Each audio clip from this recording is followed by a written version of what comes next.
Ito, balitang sawa na naman tayo.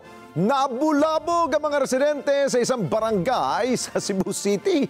Makita ang sawa na yan, oh, na lumilibot sa kanilang lugar na may bit-bit pang pusa.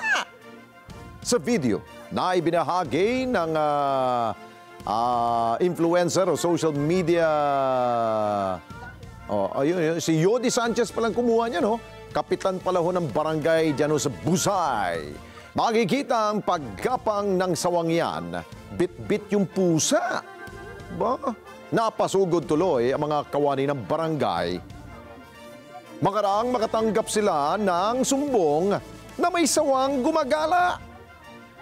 Ayun, makapigil hiningang ginawang paghuli ng otoridad sa sawa, kung saan makikita ang ilan ay napaakyat pa sa bubong ng bahay para maiangat o maingat na makuha ang dambuhalang ahas na yan.